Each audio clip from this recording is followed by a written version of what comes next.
Krishna Krishna Hare Hare, Hare Rama, Hare Rama, Rama Rama, Hare Hare. Hare Krishna Krishna Krishna Hare Hare, Hare Ram Ram Ram Hare Hare. Hare Krishna Krishna Krishna Hare Hare, Hare Ram Ram Ram Hare Hare. Hare Krishna Krishna Krishna Hare Hare, Hare Rama Ram Ram Hare Hare. Hare Krishna Krishna Krishna Hare Hare, Hare Ram Ram Ram Hare Hare Hare. Krishna Krishna Krishna Hare Hare, Hare Rama Rama Rama Hare Hare. Hare Krishna Krishna Krishna Krishna Hare Hare, Hare Rama Rama Rama Hare Hare. Hare Krishna Krishna Krishna Hare Hare, Hare Rama Rama Hare Hare. Hare Krishna Krishna Krishna Hare Hare, Hare Ram Rama Hare. Hare Krishna Krishna Krishna Hare Hare, Hare Rama Rama Hare Hare. Hare Krishna Krishna Krishna Hare Hare, Hare Ram Rama Hare Hare. Hare Krishna Krishna Krishna Hare Hare, Hare Rama Rama Hare Hare. Hare Krishna Krishna Krishna Hare Hare, Hare Ram Rama Hare Hare. Hare Krishna Krishna Krishna Hare Hare, Hare Rama Rama Hare Hare. Hare Krishna Krishna Krishna Hare Hare, Hare Rama Rama Rama Hare Hare. Hare Krishna Krishna Krishna Hare Hare, Hare Rama Rama Hare Hare. Hare Krishna Krishna Krishna Hare Hare, Hare Ram. Swami Maharaj ki. Maharaj, very kind of you for extending yourself. In the last many days, we have been hearing your lectures in Belgaum and Nasik and Calcutta, and some of the programs you gave for IBPC companies and other places. It has been very enlivening association of you. And today, Maharaj is here with us in Sri Radha Vandam Chandra Temple Community, as well as Sri Radha Kunjabihari Temple Community. And almost every single day, Maharaj has so many programs. When I requested Maharaj with the letter, and immediately Maharaj came and kindly agreed. So let us welcome him with 3 loud Hari Bol. Hari Bol. Hari Bol.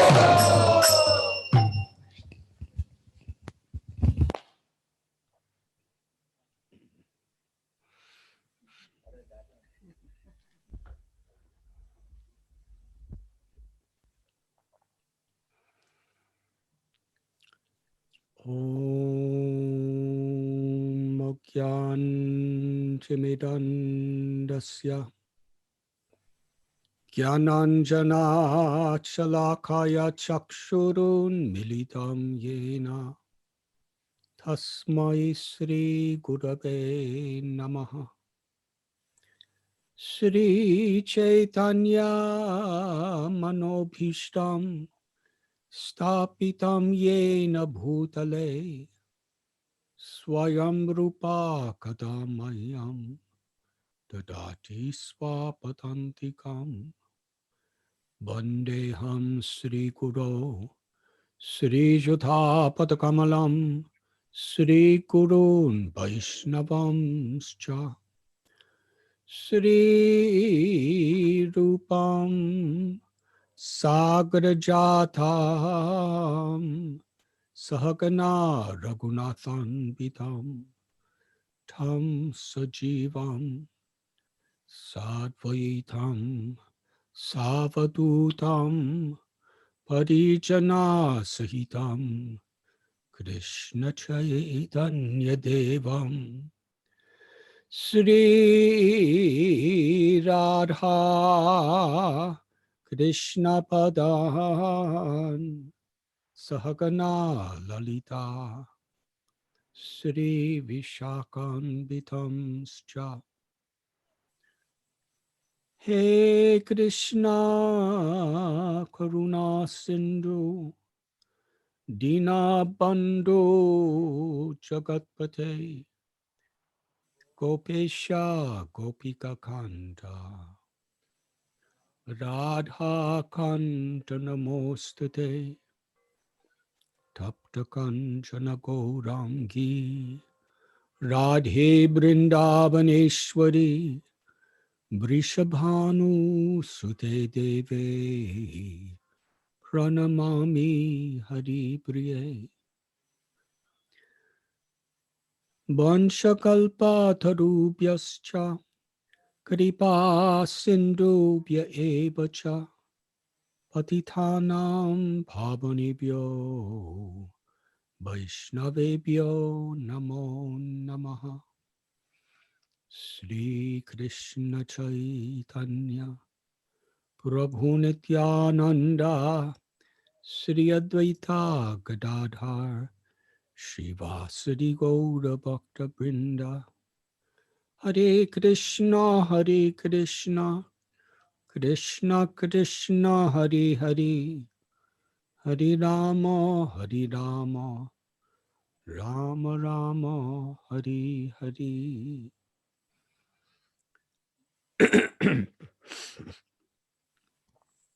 नमा ओम विष्णुपदाय कृष्णप्रेष्ठाय भूतले श्रीमते भक्तिवेदांता स्वामिन् इति नामिने। नमस्ते सरस्वती देवे गौरवाणी प्रचारिणे निर्विशेषा शून्यवादी पाश्चात्यदेशतारिणे।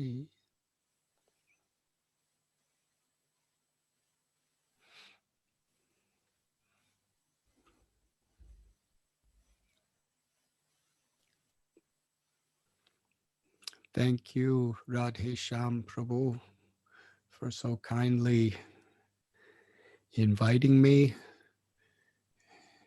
and through this inconceivable world of technology, opening the door into the homes and the temples of all of our beloved devotees in Pune.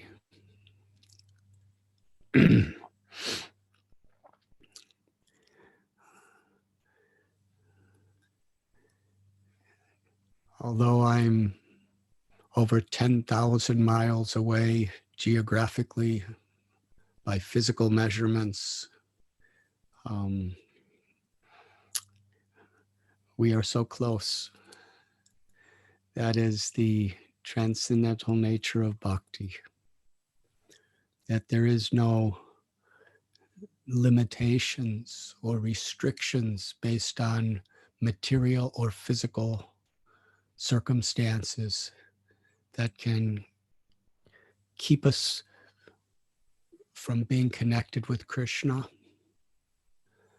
or in Krishna by being connected with each other. Krishna is all attractive. He is the supreme connector.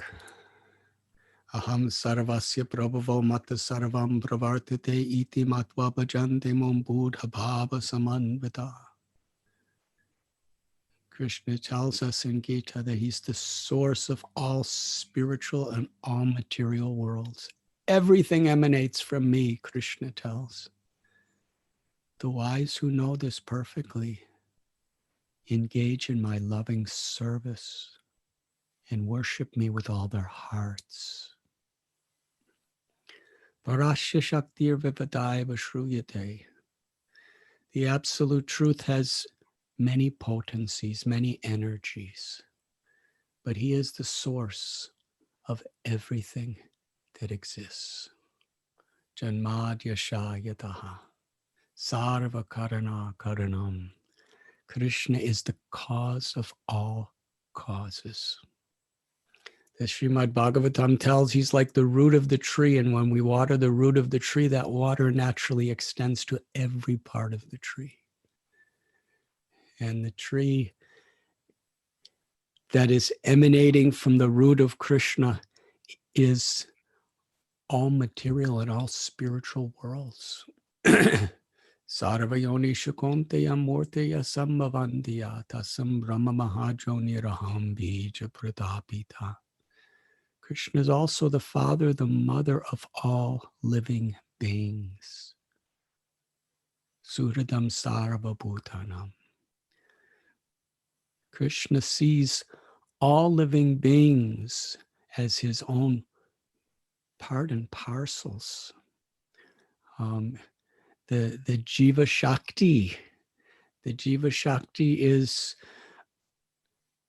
the energy of Krishna that is eternally existing in the forms of all living entities. Krishna's Paramatma. He's the supreme living being. And we are Jivatmas. We are individual. And similarly, when we connect with the Paramatma, we're naturally connected in truth with all Jivatmas. It sounds quite incredible. It is a Chintya. The Jivatma is a Chintya because the Jivatma is part and parcel of Krishna, who is Parameshwar, supremely inconceivable. How is Krishna inconceivable? It's inconceivable beyond the farthest reaches of our knowledge or even our imagination.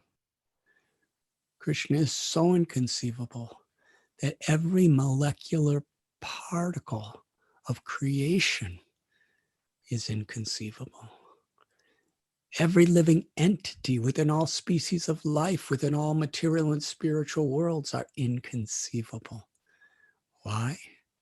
Because coming from Krishna, the supreme inconceivable. Om Purnamada Purnamidam Purnat Purnam Udachyate. Ishopanishad tells that the absolute truth, or Krishna, is perfect and complete.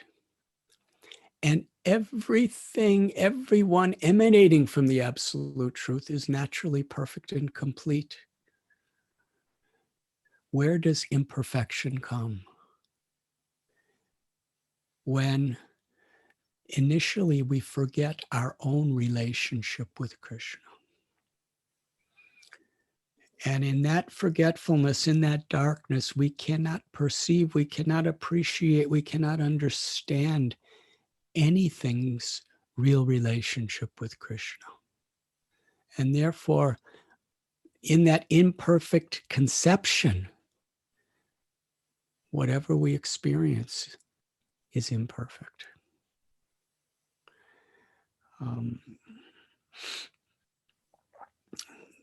In the Bhagavad Gita, Krishna begins his teaching by Natveva ham jatuna swam natvam ne me chanadipa nachaiva nabhavishyama saravivayan matapara. That Krishna tells that never was there a time when I did not exist, nor did anyone else ever exist. Never was there a time when all living beings did not exist. In Kurukshetra, it was all the warriors and the kings. Nor in the future shall any of us cease to be.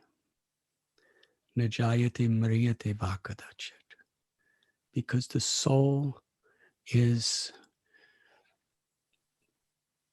without birth, without death, eternal. Why? Because we are a part of Krishna. Krishna is Vibhu.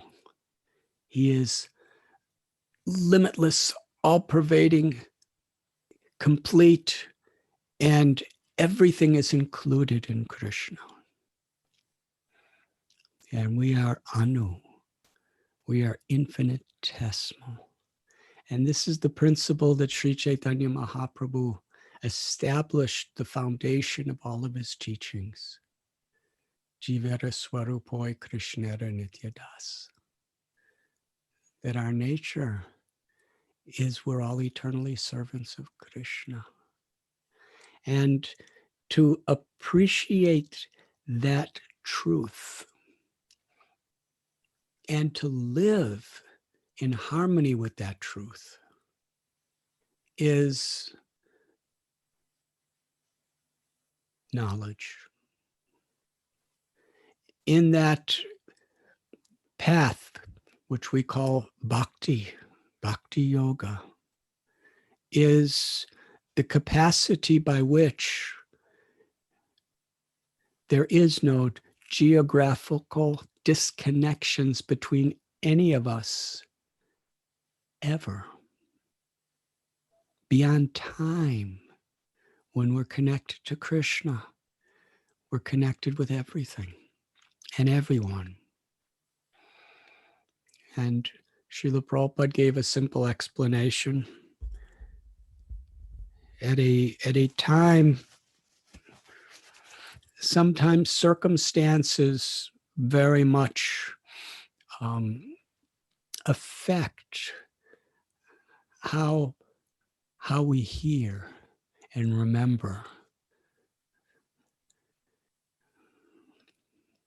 Srila Prabhupada, he gave us instructions in his books,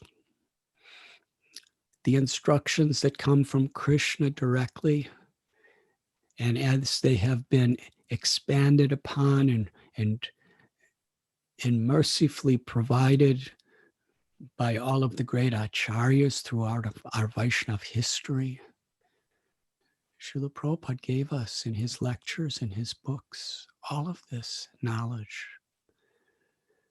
But sometimes circumstances help us to remember very specifically, even if they didn't happen to us directly.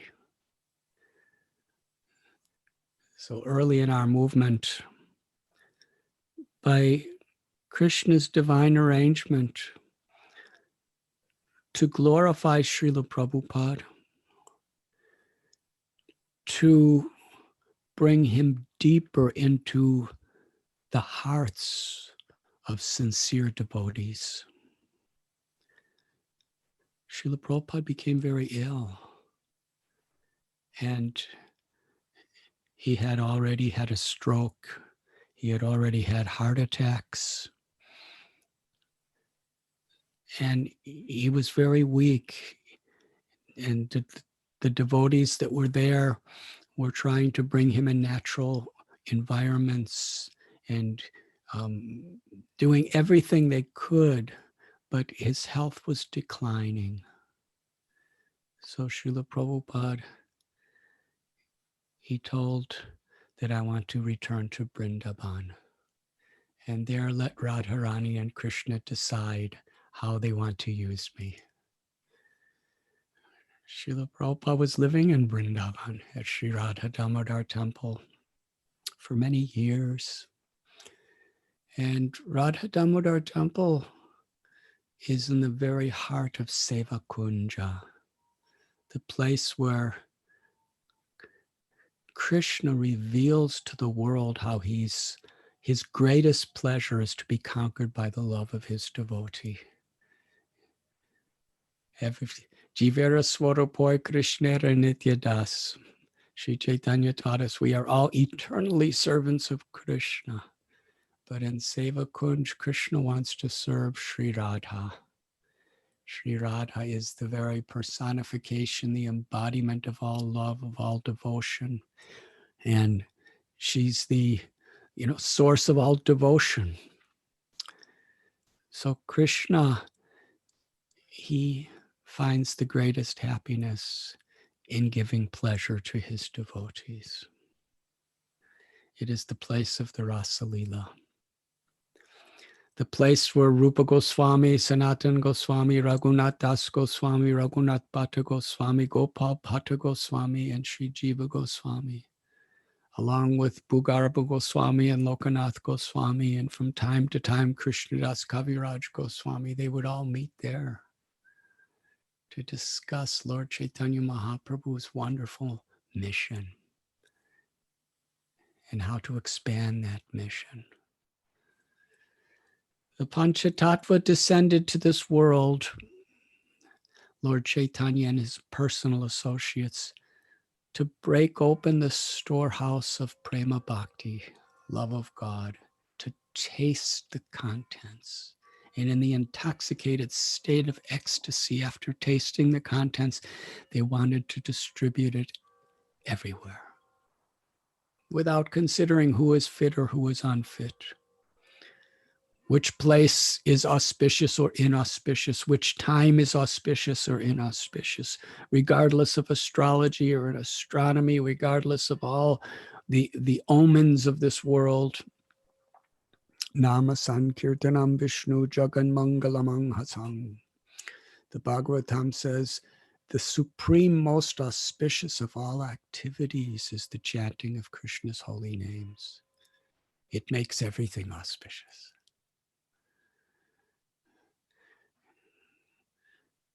Bhajahure mana Shri Nandanandana Abhay Charana Ravindare. Devotees become fearless when they seek shelter of Krishna. Fear personified is afraid of Krishna. Krishna is the supreme shelter for all beings. And Krishna's greatest joy is to give himself, not only the shelter of his mercy, but to give himself to his devotees. So in that state, devotees become fearless. Srila Prabhupada was living there, and the order of his spiritual master, Srila Bhakti Siddhanta Saraswati Thakur, was given to him in 1922. 43 years passed. Srila Prabhupada told us he never felt himself apart from his spiritual master. Srila Prabhupada met Srila Bhakti Siddhanta Saraswati Thakur at Ultadanga Junction Road in Calcutta in 1922. And soon after that, he moved to Prayag, where he had a business, he had a family, and there devotees had just come to try to start a little mutt They had nothing there, and a few devotees from Gaudiya Math that he had met in Calcutta came to, and they met him and asked for some help. And Prabhupada dedicated his heart and soul, although he performed all his family responsibilities the best he could. He was always doing whatever he could to help his Guru Maharaja's mission. And he was always meditating on this instruction to take Lord Chaitanya's teachings to the whole world. And Srila Prabhupada himself, how he taught us and how Krishna taught us through him. He was practical and at the same time completely transcendentally dependent on Krishna's mercy. He told us that his idea was by developing his business, it was a pharmaceutical business, that he would earn wealth, and with that wealth, he would very much support Gaudiya Math, his Guru Maharaja's mission, and he would create facilities by which later on he could spread Lord Chaitanya's teachings throughout the world in the English language. So even in his business, he was doing everything ultimately to fulfill the order of his Guru Maharaj, while simultaneously taking care of his family best he could.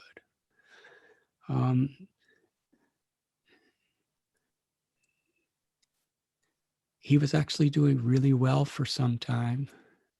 In fact, when he was younger, an astrologer told him, a person who was actually really accomplished, that he would be one of the wealthiest men of India, like the Birlas. So Srila Prabhupada was, if this happens, how much he could help his Guru Maharaj, how much he could actually directly and indirectly spread Lord Chaitanya Mahaprabhu's teachings all over the world. And for several decades he did.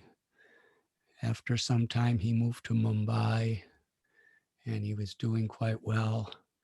And then while he was in Prayag, he got initiated by Bhaktisiddhanta Saraswati Thakur Prabhupada.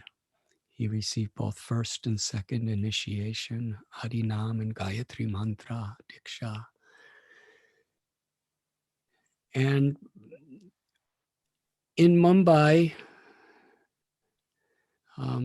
again, a couple of his dear God brothers came and asked for help, and he helped to establish the first temple in Mumbai for his Guru Maharaj. In fact, when Srila Bhaktisiddhanta Saraswati Thakur Prabhupada came to Mumbai to install the deities and inaugurate the temple, the devotees, some of Prabhupada's sannyasi godbrothers, they told Srila Bhaktisiddhanta Saraswati Thakur that Abhay Babu, his kirtans, his lectures, his way of organizing, his dedication is so great. He should be the president of this temple. And his Guru Maharaj said, let him be as he is now. He will do everything in due course. And it was in 1936 that he wrote that letter to his Guru Maharaj that, my God brothers, so many of them are your sannyasi disciples and brahmacharis. They are full-time, no other consideration except spreading your mission. But I'm a grihasta, how can I serve you? And just hardly 2 weeks before Bhaktisiddhanta Saraswati Thakur disappeared from this world in Calcutta, from Puri, he answered Prabhupada's letter with the same instruction he gave him in 1922. about 14 years that you are intelligent man. Spread the message of Lord Chaitanya in the English language all over the world.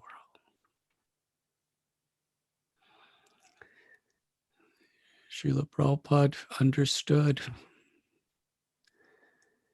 so deeply the heart of his guru. And although hardly anyone in the world could understand Prabhupada's state of mind, he was completely surrendered. Even other people of Gaudiya Math, they respected him, they honored him, but how he was preparing himself, how he was praying, how he was longing, how he was dedicating his life in preparation to fulfill his guru's mission. But then, in his business, the employees that he trusted, the very persons in his little business that he trusted, that he empowered, that he supported, they totally betrayed him and stole everything from him. And practically he had nothing. His business was finished. He was practically like a pauper. So things didn't go according to his external plan.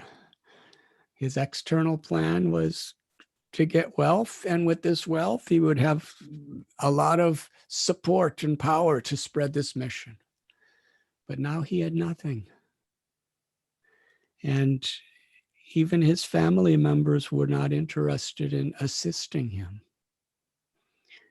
And he reached out to his godbrothers to help.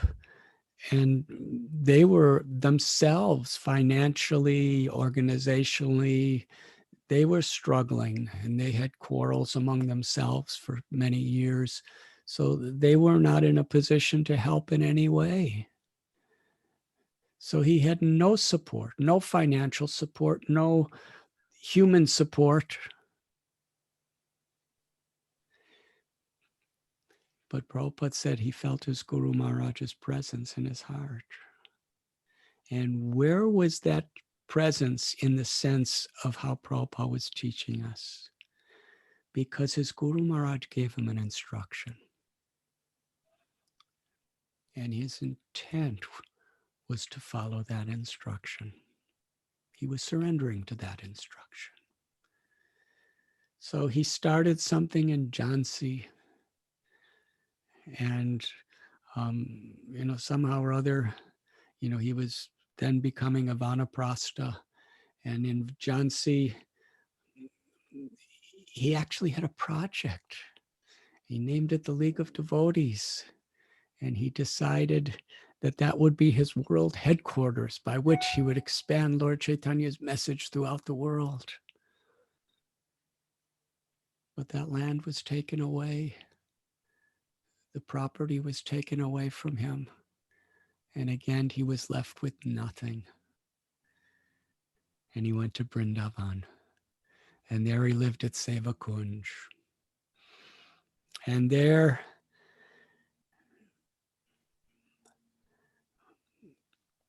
he was continuing his Back to Godhead magazine. From the 1940s, Srila Prabhupada started this Back to Godhead magazine, and it was only being circulated in India, but Srila Prabhupada did it in the English language because that was the mission that his Guru Maharaj gave him. He was always meditating on this mission. And he started writing Srimad Bhagavatam, purports, translations. In order to fulfill this purpose of his Guru's desire, he took sannyas from his god brother Bhakti Pragyan Keshav Maharaj. And Srila Prabhupada, sometimes from that Gaudiya Math, he had some people helping him. But even that didn't work so well. So ultimately, he just went back to Radha Damodar Temple and was translating. And just by himself, he was going out and preaching. Sometimes going to Agra, sometimes going to Mathura, sometimes going to Delhi.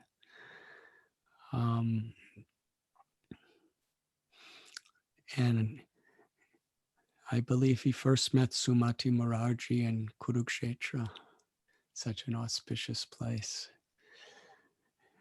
And he came to Mumbai and begged her for this free passageway in a cargo ship to America. This lesson of our founder Acharya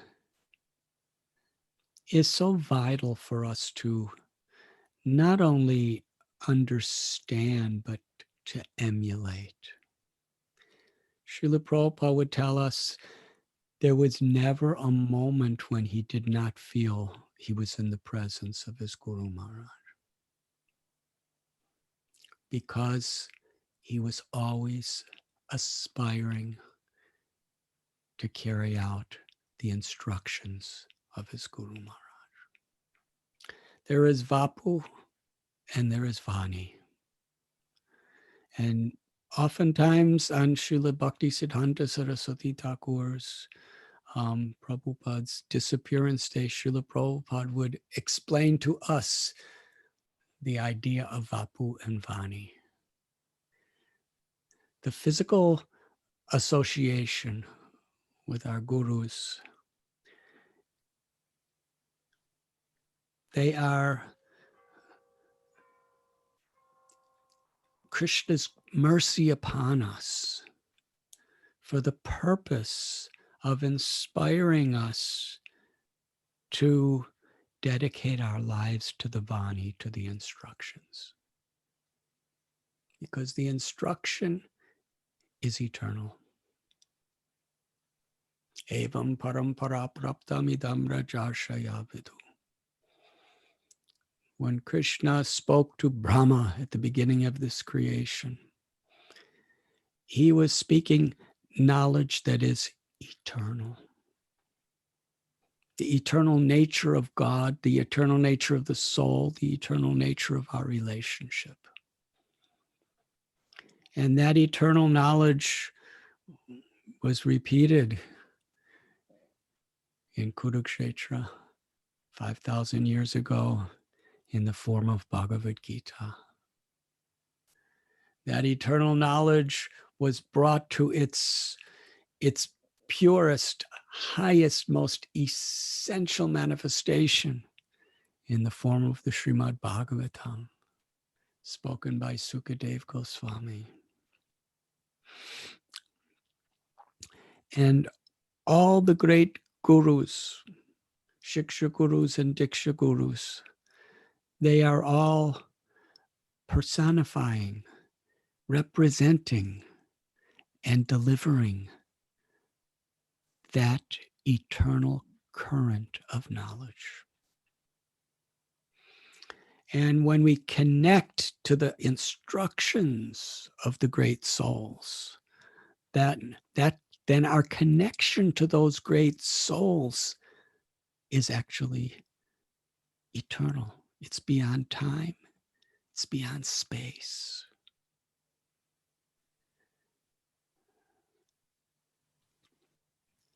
Vani, the sound vibration, is at the very heart of the path of bhakti. So when Srila Prabhupada was ill and he was going back to Vrindavan, to his eternal home, he said, when I am in Vrindavan, that will be the best place if Krishna desires for me to recover. He was going to Vrindavan to let Krishna decide how to use him in this world or in the spiritual world. And devotees were so traumatized. They felt so lost because the senior most devotees in those days were only devotees for about 2 years. And most of the devotees in those days were just devotees within 6 months.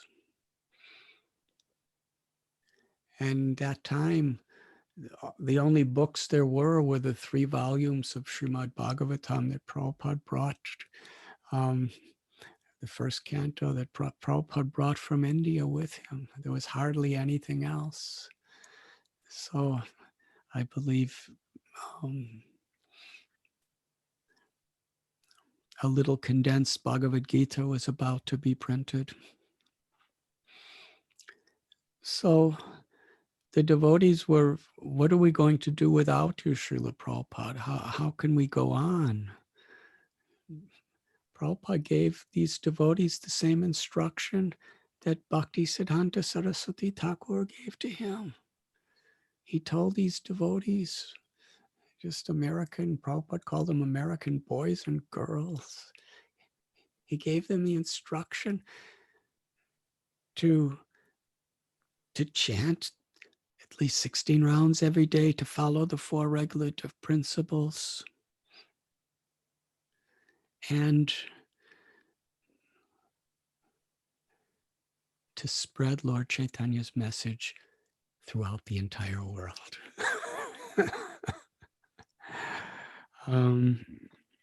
When devotees were crying and Prabhupada was about to step on an airplane to return to India, Prabhupada smiled.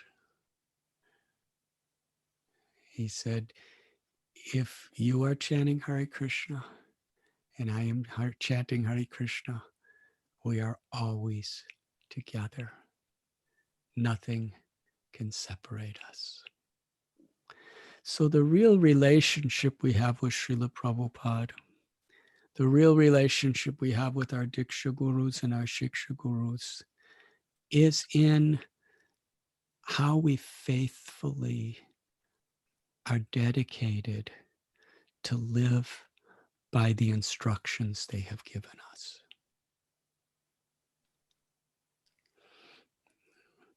One time, Srila Prabhupada was asked how we could be closest to him. And Srila Prabhupada gave the same answer: by remembering my instructions and following them. And then he pointed to a mosquito on him. And he said, if everybody in this room, who's closest to me physically? This mosquito. But this mosquito, although so close to me, is only causing me disturbance. Srila Bhaktisiddhanta Saraswati Thakur is in Goloka Vrindavan as a Nayana Manjari, and Srila Prabhupada is here in this material world trying to execute his instructions, and yet they are together.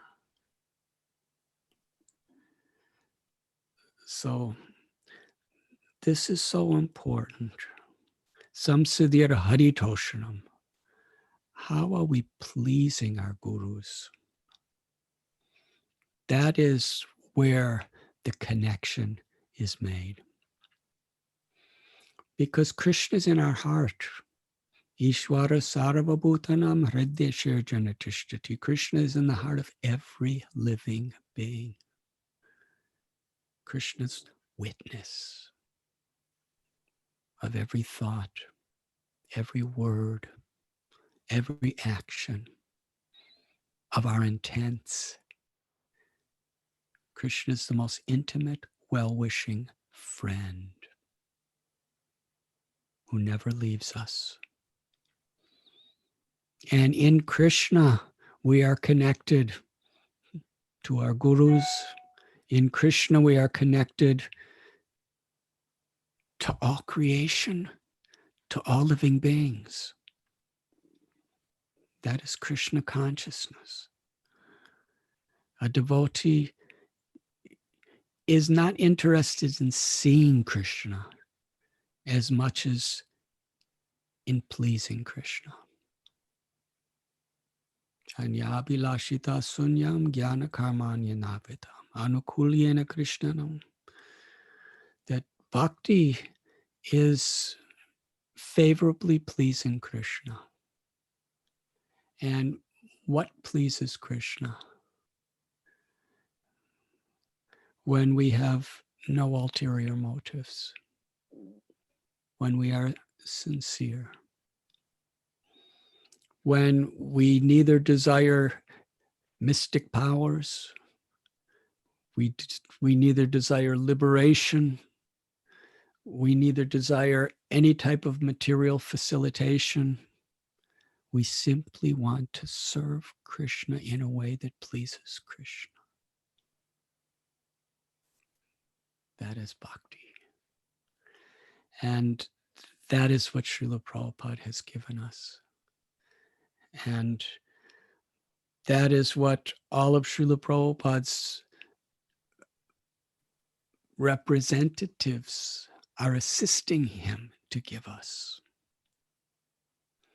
And in this way, to the extent that we're sincerely surrendering to actually represent what the great souls are giving us, what our gurus are giving us, that is how we are truly united together and in association.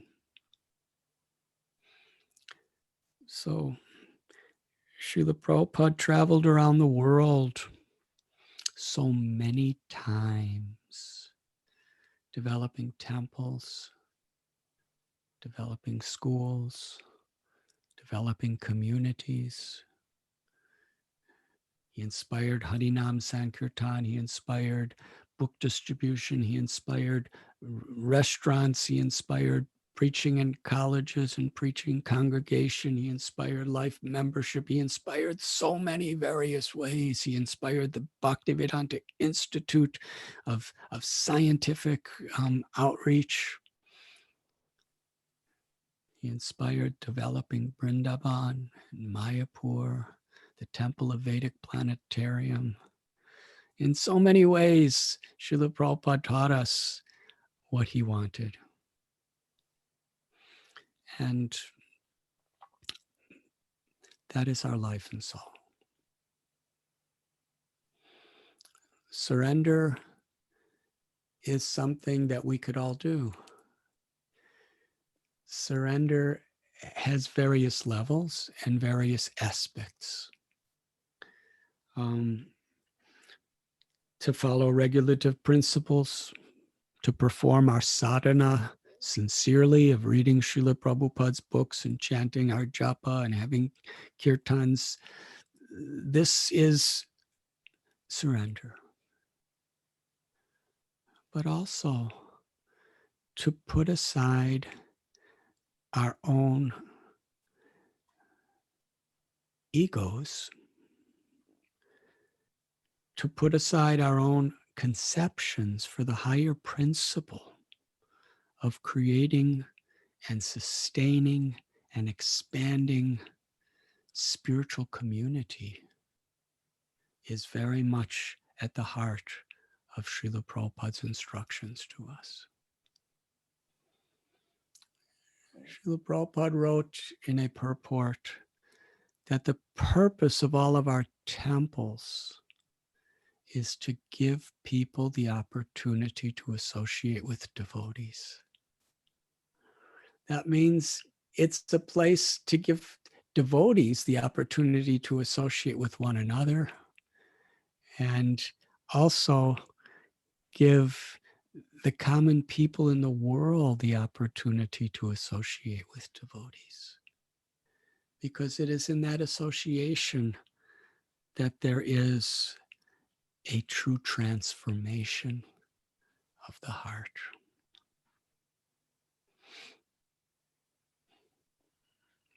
Srila Prabhupada would sometimes tell us the story from the 9th canto of Srimad Bhagavatam of Ambarish Maharaj. When Sukadev Goswami was describing a particular lineage of dynasty of great leaders, he described the son of Maharaja Nabhaga was Ambarish, who was such a great, pure-hearted devotee of the Lord, and who was transcendental to the curse of a empowered Brahmin. Parikshit Maharaj, upon hearing this from Sukadev Goswami, was so interested. He was so eager to hear. Such a qualification. Imagine Parikshit Maharaj, who's an example for us. Krishna puts his devotees in situations to teach us. And we cannot imitate, but we can follow the spirit. Parikshit Maharaj, 9th canto, for many days he was fasting. He was on the bank of the Ganga. He had no home. He was only days away from sure death. In that state, every word that Sukadev Goswami was speaking, he was hearing so carefully. And so many times he was just so alert and so eager. He was asking for clarifications. He was asking for expansions. He was so eager to hear more about this Ambarish Maharaj. How is it possible that such a great devotee and such a great king would be cursed by a Brahmin? And how is it possible that he can overcome that? Ambarish, he was Grihasta. He had family. And he was king of the world. Beautiful palace, fame, power, wealth. He was young, healthy, everything.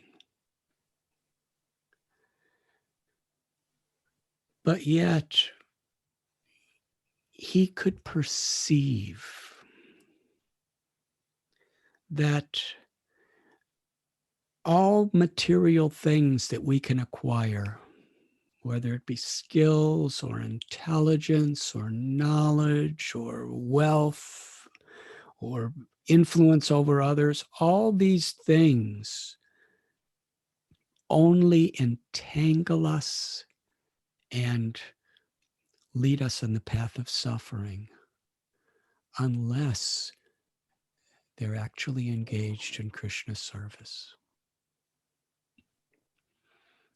So with that understanding, he utilized everything of his kingdom fully with no material attachments. His only attachment was to pleasing Krishna. And Krishna descends into this world to show compassion to all of his part and parcels. Yada yada hi dharmasya glanir bharata. Krishna comes again and again and again into this world out of compassion for the fallen souls. So how much we should know that Krishna is concerned for us. Lord Chaitanya Mahaprabhu, at one time, he was crying and he approached Haridas Thakur, revealing his heart, how much pain there was because so many people were suffering due to forgetfulness of Krishna.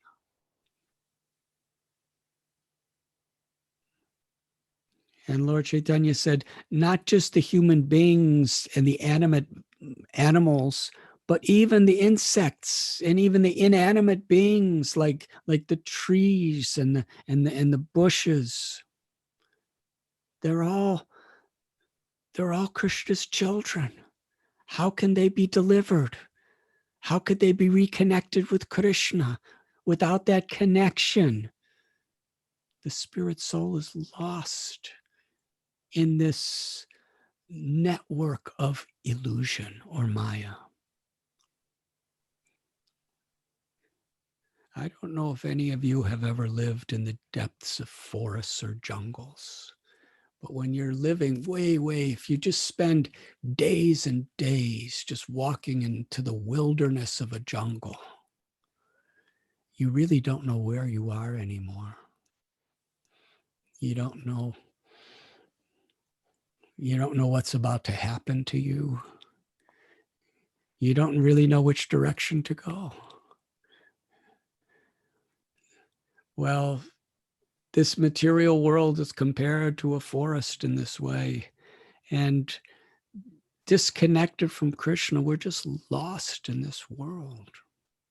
And these gunas, these modes of nature, Rajaguna, Tamaguna, Sattvaguna, they're just pulling us one direction and then another direction and then another direction. And sometimes Tamaguna just pulls us down and down and down and down, and there's nothing we can do, and we're just going lower and lower and lower into despair and illusion. And sometimes Rajaguna is pulling us in passion and passion. We're consumed by a blazing fire of passion and greed and lust, and sometimes Sattvaguna pulls us to really have the ego of thinking that I could do something good for others. It's me. In this way, we're being pulled and tugged, and the various modes are all ripping us in different directions because we're disconnected from Krishna. This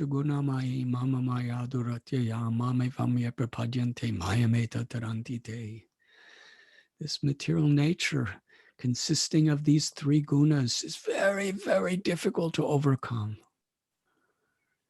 But if we connect to Krishna by taking shelter of Krishna, we can easily cross beyond it.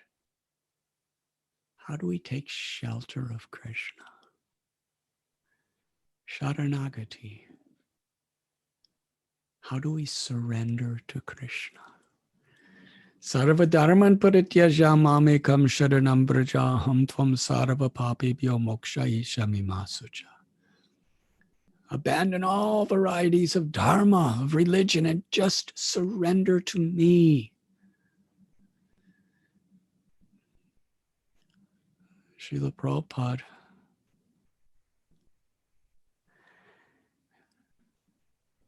he shared with us a personal inspiration that he had that was so important in his heart. He was reading Vishwanath Chakravarti Thakur's commentary of Bhagavad Gita. And he came upon the verse, Vyavashayatmaka budhireki hakuru nandana bahusha kahyanantascha budhayo vyavashayanam. That one who was on this path, the path of bhakti, is resolute in purpose and their aim is one. The intelligence of those who are irresolute is many-branched. And the commentary, so simple. To be resolute in purpose in this path means to make the instruction of one's spiritual master one's life and soul. It's as simple as that. No guessing, no speculating what will please Krishna. Yasya prasada bhagavat prasado yasya prasada nagati kotovi. If we please our Guru by carrying out the will of our Guru, then we know for sure Krishna's pleased. How do we know what is the will of our Guru? We hear their instructions, and with sincere intent, we try to please him by following those instructions.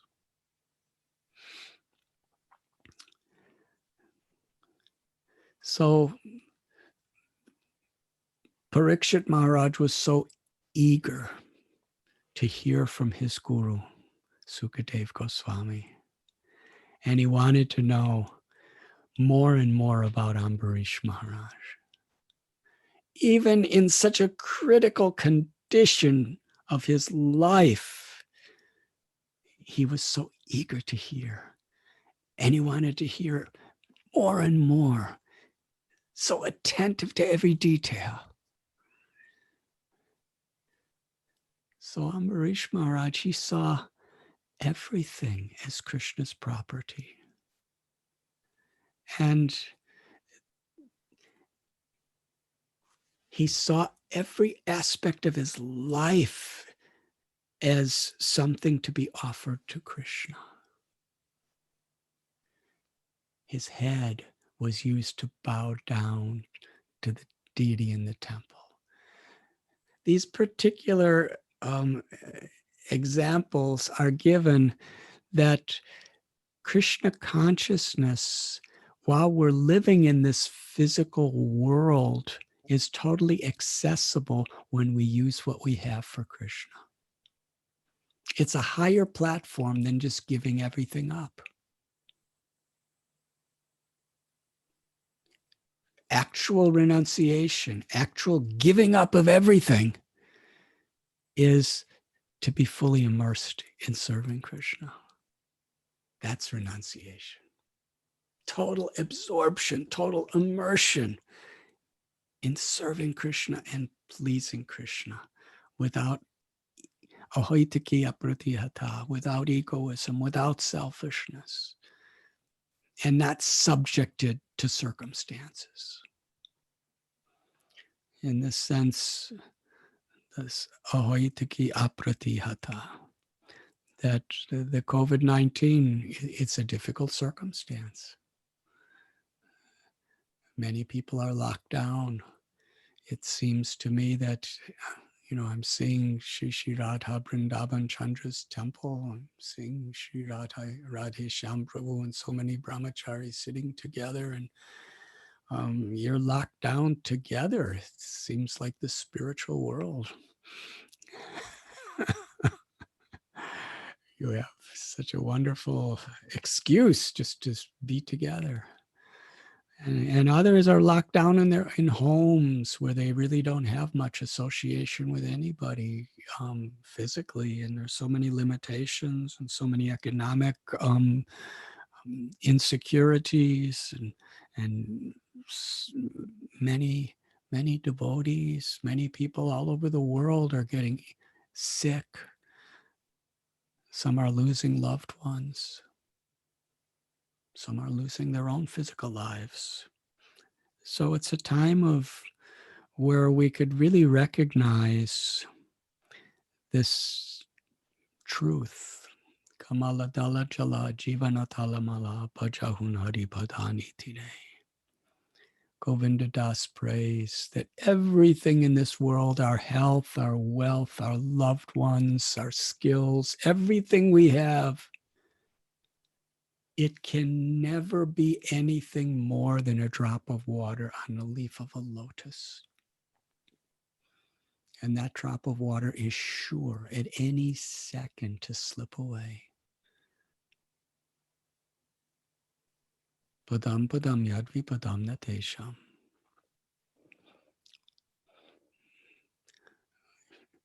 It's because anandamayobhyashat, because we want to be happy, because the soul that animates us is seeking pleasure.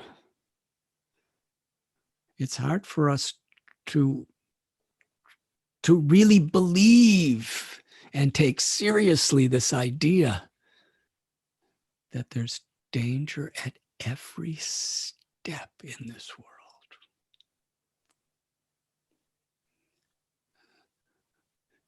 So how many steps we take? we take for granted. We sometimes we're in a rush. We run. Sometimes we walk very fast. Sometimes we're very slow. But we're walking around we're walking around in the temple, we're walking around outside the temple, we're walking around in our homes. Every step doesn't say every mile, doesn't say every block. Every step. It doesn't say some steps. It doesn't say there's danger sometimes when you step. There's danger at every step. Very serious matter. And like a drop of water on a lotus flower. I've studied this this reality of drops of water on lotus flowers.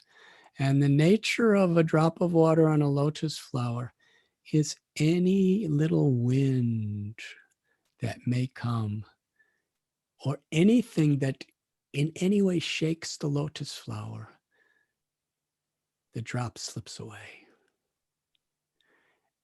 And that drop on the lotus flower can try to balance himself as best he can, but cannot control the winds. Or even if a butterfly lands on the lotus flower leaf, it's that little tiny shake and the drop falls off. So our happiness in this world, our very physical existence in these bodies is like that. So to take shelter of Lord Hari, to reconnect to the eternal nature of our soul, to take shelter of Krishna, it's possible by sincerely following the will for the pleasure of our spiritual masters, of Srila Prabhupada, and those who are helping him. So Ambarish Maharaj, he saw everything connected to Krishna. He saw that his head had an ultimately auspicious role to play when it bowed down to the Vaishnavas and when it bowed down to the Lord in the temple.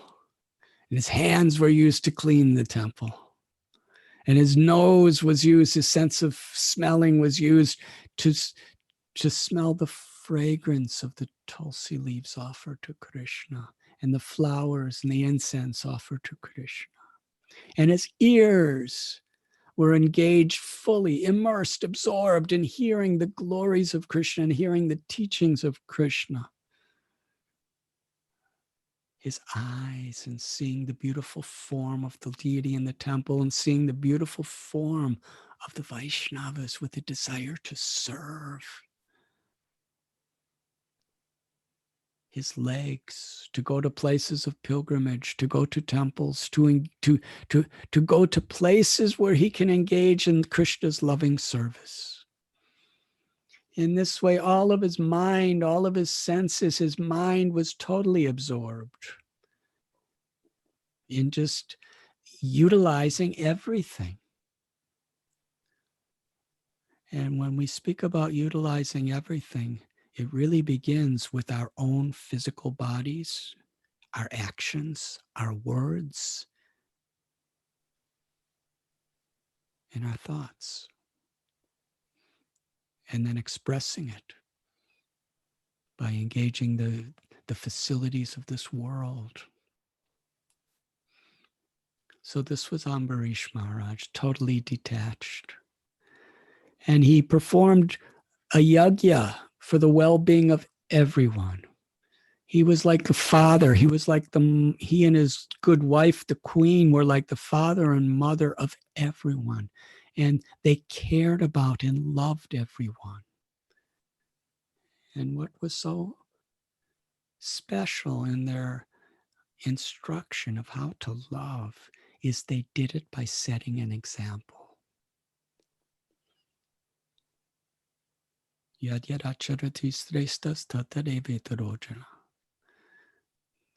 That the world needs leaders who set the standards of success by their example. And Guru sasyat swajanina sasyat. Gurus, fathers, mothers, teachers, people in political roles, even leaders within companies, within businesses, within families, within ashrams. Every single one of us actually should be a leader. A leader is not just an official post. A leader is one who is living with example. And we have seen sometimes people who had no roles at all officially were really leaders.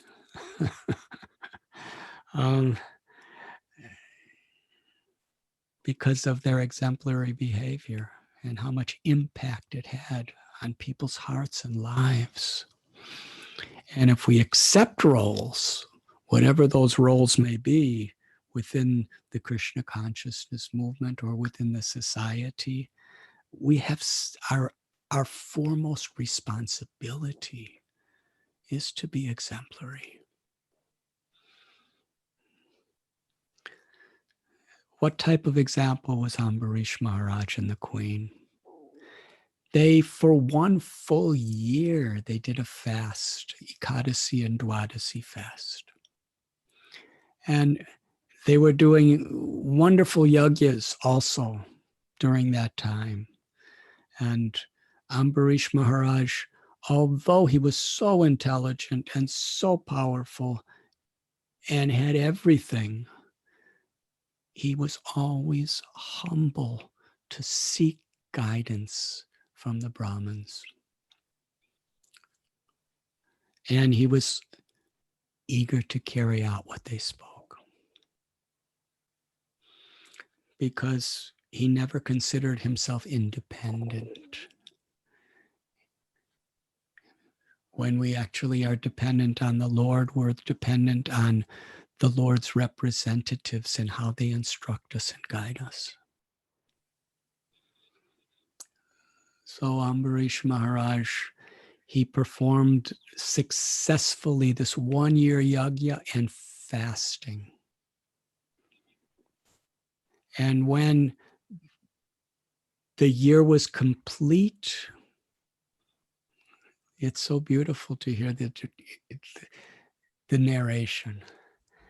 He invited so many Brahmins and so many great personalities. He invited so many people and was giving in charity and giving prasad. He was just serving everyone else until the last moment, when, according to the Muhurta, it was the time for him to break his fast. And just at that time, an unexpected, uninvited guest came to his doorstep. This was an expansion of Lord Shiva, a very powerful personality. He was one of the most famous, celebrated, learned, and powerful yogis in all the Vedic histories. His name was Durvasa Muni. Durvasa Muni came to Ambarish Maharaj's house. He was hungry. Ambarish Maharaj offered to give him prasad. Durvasa Muni, who was very strict Brahmin, who followed all the codes and all of the different details very meticulously. First, he had to take his bath. This took place in Vrindavan, in the forest of Madhuban. Very, very holy place. Durvasa Muni, he told the king that I will go to take my bath in Yamuna, River Yamuna, and then I will return. So when he was in the Yamuna River, Yamuna is liquid prem. It is an expansion of Srimati Radharani. Her love flows in the Yamuna.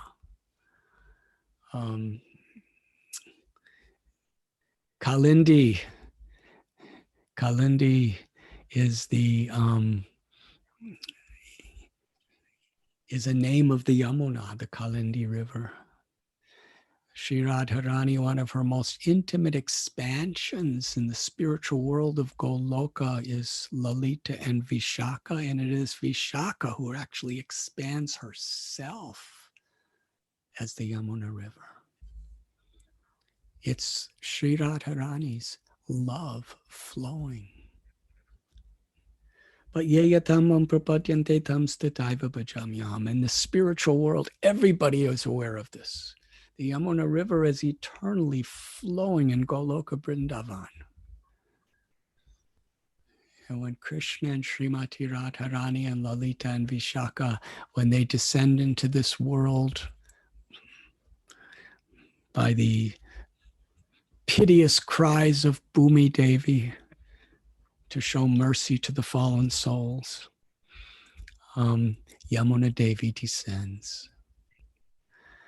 But like the holy Dham and like the holy names, the Lord reciprocates with the sincerity of our surrender, with how we're taking shelter. So Durvasa Muni, he went into the Yamuna River and meditated upon Brahman. Because in Krishna Bhakti, everything is included. Pramiti Paramatmiti Bhagavaniti Sabjate. In Bhagavan realization of eternal ecstatic loving service to Sri Krishna, which is a culmination of all paths of Dharma. Brahman, Paramatma, and all those realizations, all those blessings are included.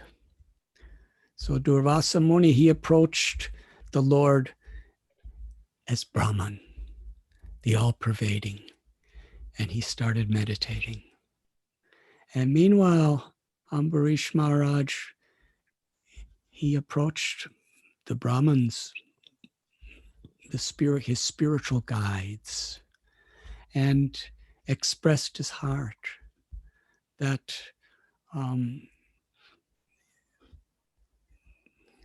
that Durvasa Muni has come to me for food, and it is an offense. It is not pleasing to Krishna if I eat anything before I serve my guest. But at the same time, I performed this 1-year fast for the satisfaction of Krishna, so that he would give his blessings upon all living beings within my kingdom. And if I don't break my fast by a particular time, which is coming in moments, then that will be inauspicious. So what should I do? It's amazing how devotees, however advanced we are, however sincerely we try to organize things, inevitably we will be put in very, very complexing situations. Don't think that as you're making progress in Krishna consciousness that everything's going to go your way. In fact, as you make progress in Krishna consciousness, there'll be even more difficult challenges. So Ambarish Maharaj, he was so sincere. He, with all his heart, he wanted to offer the highest respect to Durvasa Muni, but at the same time, it was his duty to all of his citizens who were like his own children that he had to please Krishna by breaking the fast on time. So with all of his intelligence and prayers and sincere thoughts, and he only had a moment to come to a solution. He didn't have 7 days. He just had a moment. He asked permission of the Brahmins. It is said in the scriptures that by drinking some water, little water, it's simultaneously fasting and not fasting. So if I just drink a little water and nothing else, then I'll fulfill my breaking of the fast, but at the same time, I won't be offending the great yogi Durvasa. And all the Brahmins gave their blessings. So he drank some water. Durvasa Muni returned. And Ambarish Maharaj was standing at the doorstep waiting for him. He was, with so much respect and so much devotion, he greeted and honored Durvasa Muni and made every arrangement for his satisfaction. But Durvasa Muni, he discovered that Ambarish had sipped some water. He was so angry. He was angry that he was disrespected. He was angry that he was minimized. And the things he said to Ambarish, he said, "You are a cruel hypocrite. You are cruel and violent. And you call yourself a devotee of Vishnu, but this is not the behavior of Vishnu devotee. This is a person who's selfish and envious and attached to his own sense gratification. For this, you must be punished." And in a rage of anger, Durvasa Muni tore a clump of hair out of his own head and dashed it to the ground. And from that, an enormous, fiery, monstrous asura was created. He looked like the fire of devastation for the entire universe. The earth was trembling. His eyes were red with wrath, and he held a trident. He roared and immediately attacked Ambarish.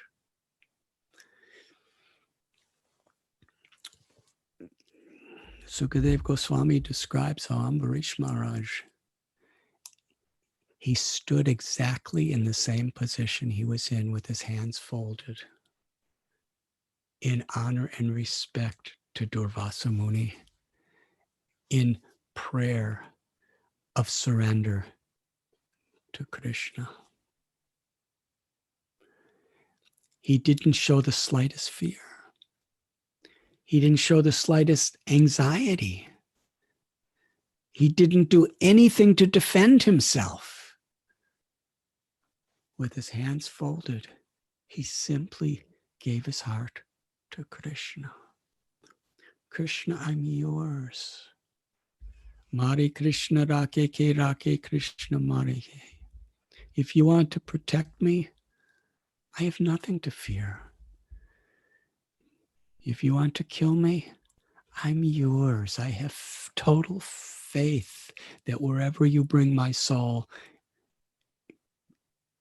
it is because you are my ever-loving, well-wishing friend. This was his spirit. Because he took shelter of the Lord, the Lord was there. And how the Lord is there for us, it could come in so many different ways. Krishna tells in Gita that he is death personified. He could come to us with his full love and mercy in the form of death to bring us back to Godhead or to bring us to an auspicious destination. Or he can protect us. A devotee has faith. Krishna sent his Sudarshan chakra in within a moment. Durvasa Muni created an asura that was like the fire of devastation. And there's a common saying in the West: you cannot fight fire with fire. If you want to fight fire, you don't put fire on it, you put water on it. That's a material conception, but it's a true conception. You don't fight anger with anger. You don't fight hate with hate. You fight hate with love. This is the idea. Otherwise, you just increase the problem. So, in the case of Krishna, none of these rules of material nature apply. Krishna fought fire with fire.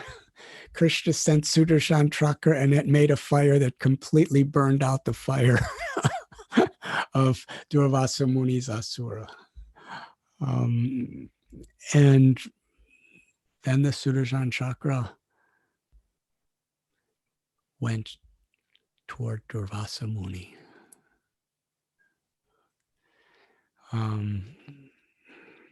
Durvasa Muni, the contrast between him and Ambarish. When Ambarish had this fiery being attacking him, he just stood without moving even an inch, just taking shelter. When the fire of Sudarshan came to Durvasa, he ran away. He ran, but Sudarshan was right behind him. And then by his mystic powers, he started to fly. He went into the highest mountains of Sumeru and went into his caves. But the Sudarshan followed right behind him. He went up to the abode of Brahma and sought shelter. But Brahma could not give him shelter. He went to Maheshdam, to Shiva Loka, to find shelter. But even Shiva, his Ishtadev, could not give him shelter. He went to Vaikuntha, to Vishnu for shelter. And anybody who sincerely takes shelter of Lord Vishnu is sure to be relieved. But Vishnu told him, I can't help you because you offended my devotee. Please understand, my devotee. I am always in the heart of my devotee, and therefore that devotee is always in the core of my heart. Because my devotee gives up everything for me, I'm willing to give up everything for my devotee.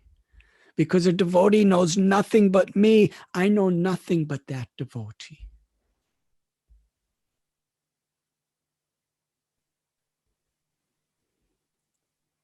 I have given my heart. I'm in the heart of my devotee. So if you hurt my devotee, you're hurting me.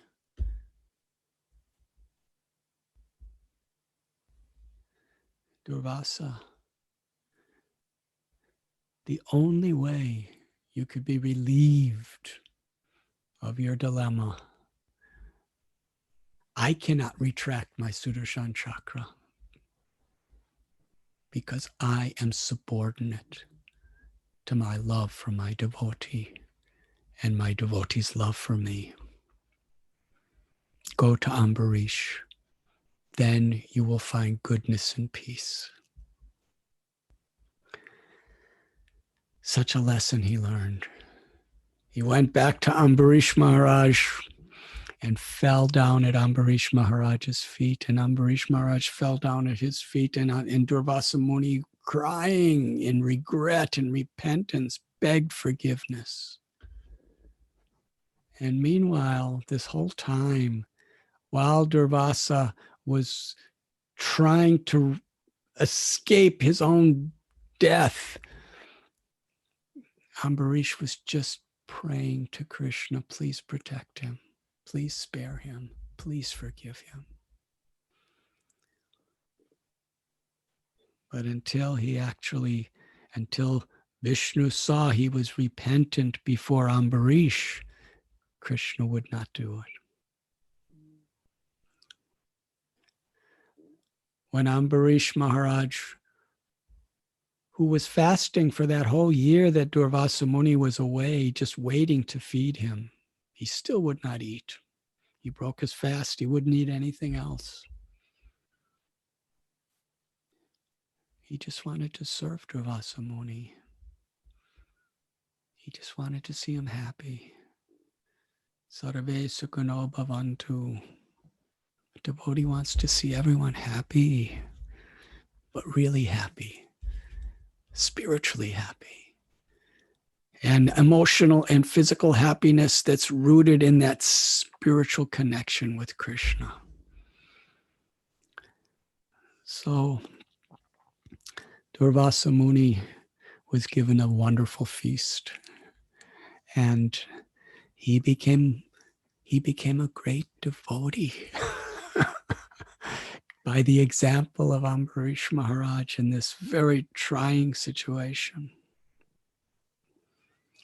So to take shelter of the Lord is the ultimate protection, and it's the ultimate benediction that we have. Param Vijayate Shri Krishna Sankirtanam. Shri Chaitanya Mahaprabhu, he taught us that the greatest benediction of all benedictions is that Krishna has appeared in his holy name. And it's not just chanting the holy names. That is certainly most auspicious, to chant the holy name. But the real essence of the benediction of the holy names, we only realize and understand through the great saints. That if we learn to take shelter of the holy names, Kalero dosani de rajanasti heko mahan guna kirtanadeva krishnasya mukta sangha paramraje. The supreme perfection of liberation, Krishna prema, ecstatic love for Krishna, is given to us if we take shelter of the holy names. Nam namakari bahudanita sarva shaktis. Krishna has put all of his potencies. He's physically, spiritually present in his holy names. Satchidananda Vigraha. The name of Krishna is Satchidananda Vigraha. It's eternal, full of knowledge, full of bliss. Krishna's pastimes, Krishna's abode is all accessible in Krishna's names, according to how we take shelter. And taking shelter is being attentive, being absorbed in chanting and in hearing. And taking shelter is also necessitating how we live. Trinadapi sunichena tarori vasihishnana amani namanadena kirtaniya sadahari. when we're humble, when we're forgiving, when we're respectful, when we're not arrogant,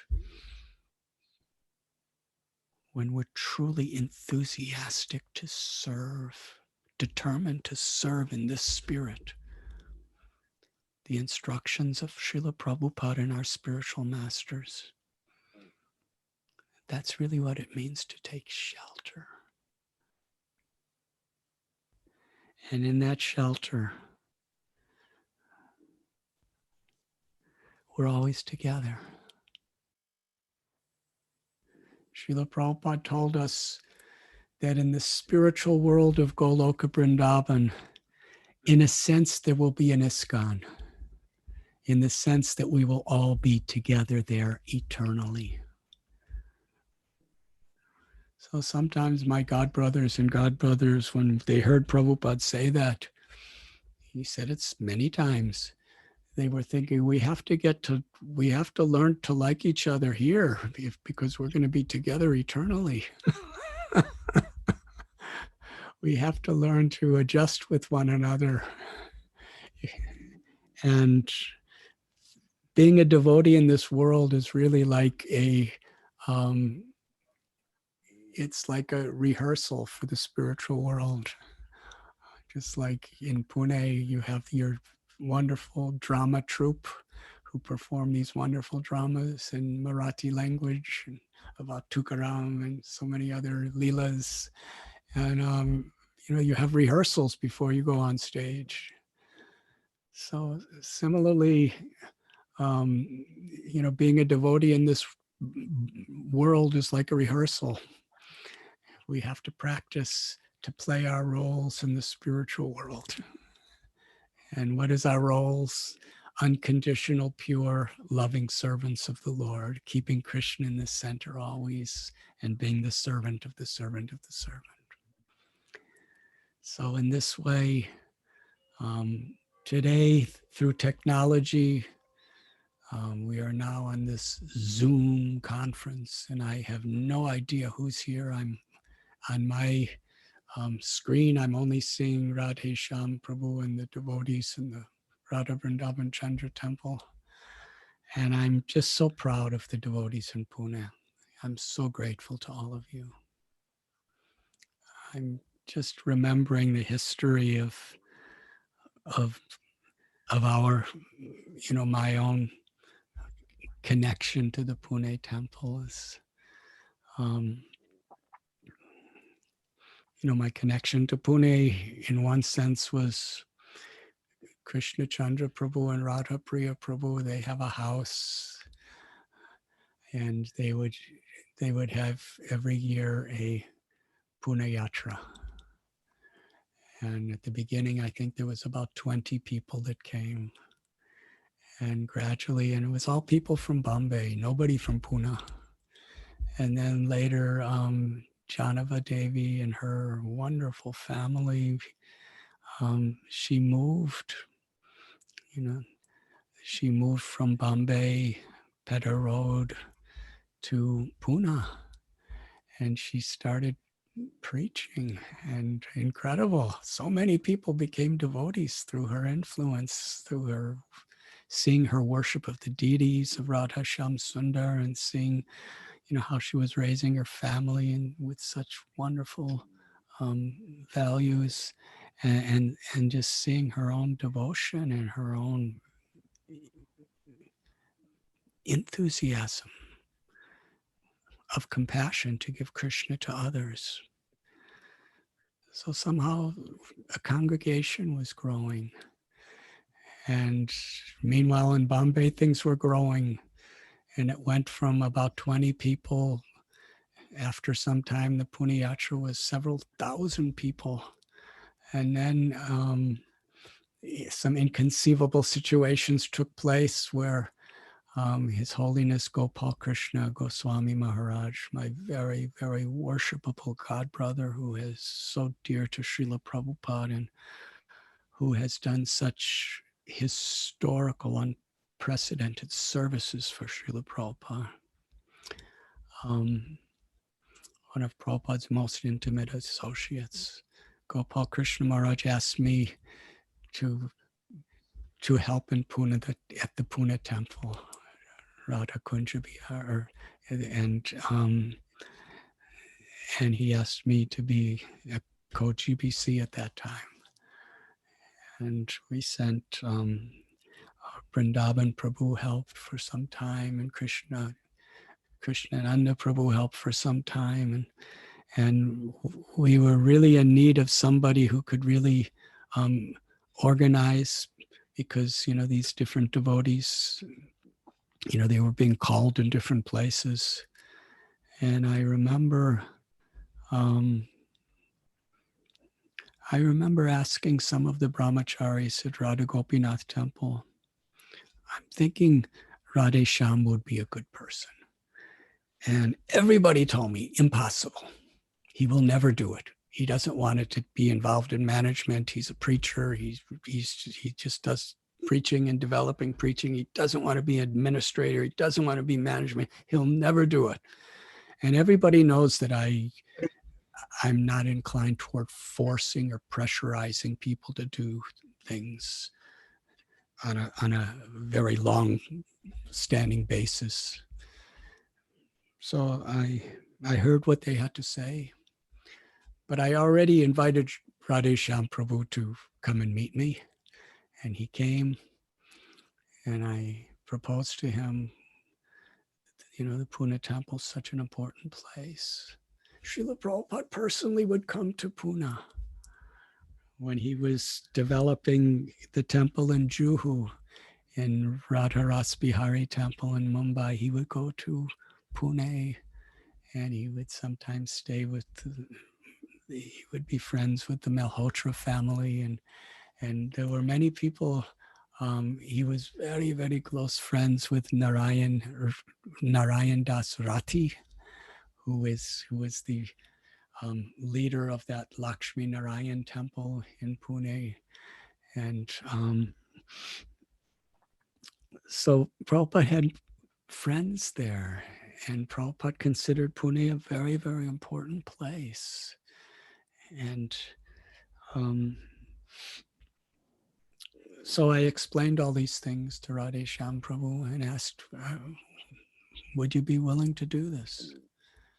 And Radhe Shyam Prabhu just looked at me, complete sincerity in his eyes, and said, whatever you want me to do, I will do. And if I remember, I said, well, would you like to do it? He said, I like to do whatever you would like me to do. And he did it. And he went to Radha Kunja Bihari temple. And it was really, really a struggling temple with so many different impediments and challenges. And somehow or other, the wonderful congregation that Janava Devi was developing with Jayadev Prabhu, and the wonderful congregation of disciples of Gopal Krishna Maharaj and Gopal and Lokanath Goswami Maharaj. Everybody somehow came together, and Radha Kunja Bihari temple began to flourish. And when I would come there, it would be so crowded. We would have to go outside, and there would be a pandal set up, and it was so wonderful. And college preaching was developing, and gradually through the various incarnations of voice with different names, Radhe Shyam Prabhu's expertise was invited to temples all over India, Kanpur, Chennai, Hyderabad, and so many places. And even after a while, even Radha Gopinath temple were desperately asking for help of the Pune devotees and Govardhan Eco Village, and expanding. And I remember some of the devotees from Pune came to me asking for blessings, permissions to get some land and build a new temple. And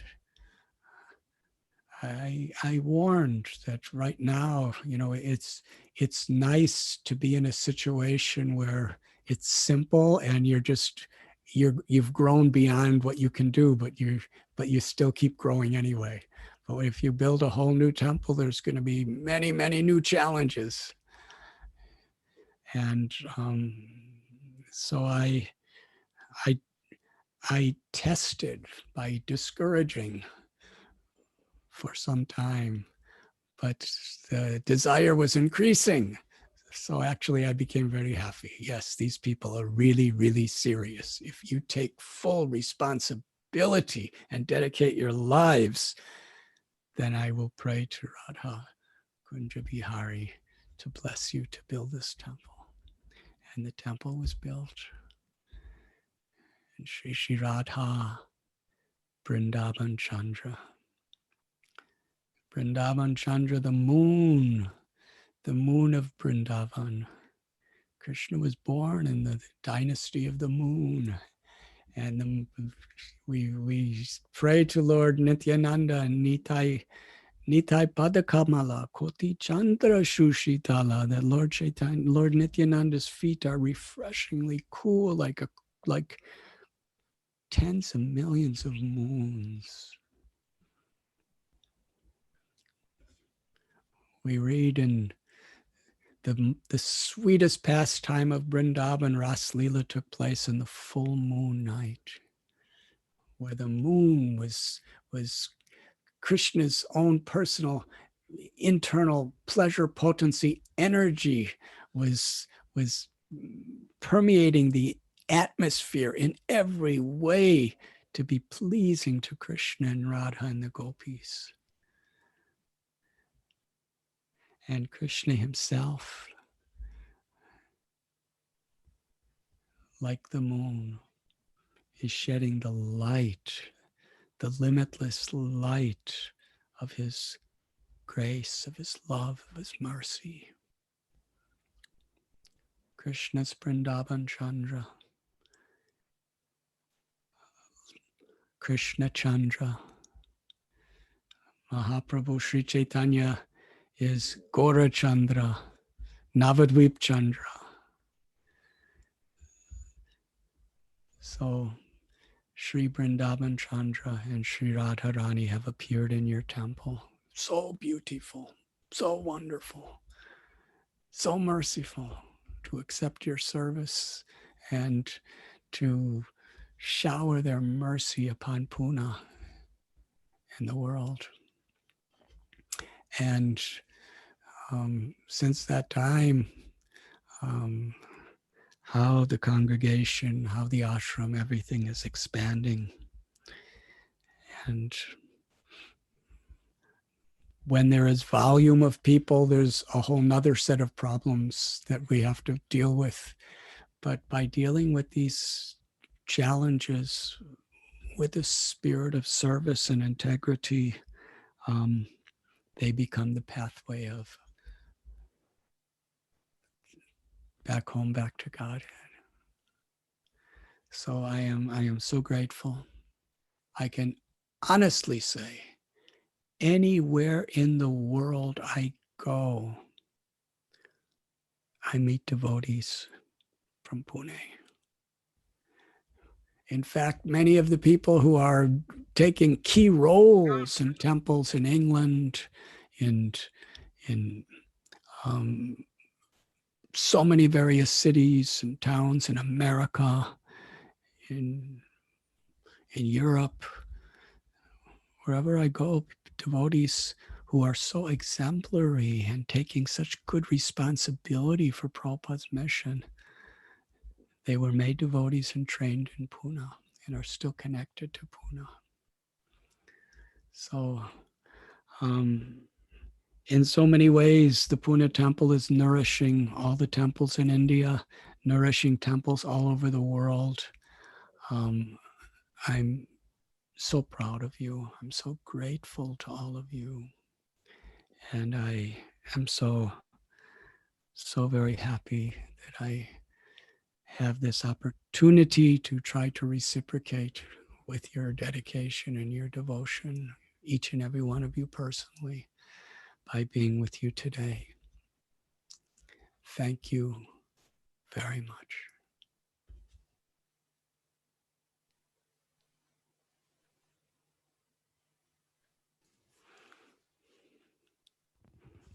Hare Krishna Maharaj. Very kind of you, Maharaj. It was so nice hearing from you about the Vapu and Vani, because many devotees had asked questions to you about how, although they are getting to hear your videos, how can they feel a very strong connection with you and, continue staying so far away from you. It was so wonderful you presented about Prabhupada's situation and how he was strongly connected by Vani. And you taught us something very valuable. And when you were talking about the forest, wandering in the middle of the forest in Wilderness, it was very frightening. But we are so fortunate, even in this forest of metal enjoyment, we achieved your shelter. And therefore we are saved, even in this very dangerous place of this material world. So, and also you spoke very beautifully about the total immersion in Krishna consciousness, how Ambarish Maharaj lived and tackled such a very complicated situation with Durvasa Muni, maintaining his integrity and maintaining his humility and respect for the sage. It was so nice hearing from you. And I have been hearing your other lectures also. One of the, even in the corporate lectures, I saw you, how you developed the subject from beginning, from, everybody's a part and parcel, and we are supposed to represent the love of God through compassion for the other living entities. And how one should have a heart of, compassion and giving. So beautifully, the last few days, I feel, Maharaj, even in India, we would not have got to hear so much from you. We would rush to Chapari temple on the weekends, but now we are getting to hear almost every day the different places you are stretching yourself and sacrificing yourself and extending yourself to all the yatras. Many of the yatras, I know that they have been inviting you for several years. Now we are getting to have you, at least through the online media. Hearing from you is so nice. So it was very memorable, and you gave a lot of encouragement to all of us members of the Pune community. And I wanted to give you a short 5-minute report, Maharaj. Can I? I'm going to disappear for less than 1 minute. We'll wait, Maharaj. Yes, Maharaj. You could have kirtan, and I'll be right back. Yes, and Maharaj. then I'm here for you as long as you like to hear your reports and everything else. Yes, Maharaj. Sure. Hare Krishna, Hare Krishna, Krishna Krishna, Hare Hare, Hare Rama, Hare Rama, Rama Rama, Hare Hare.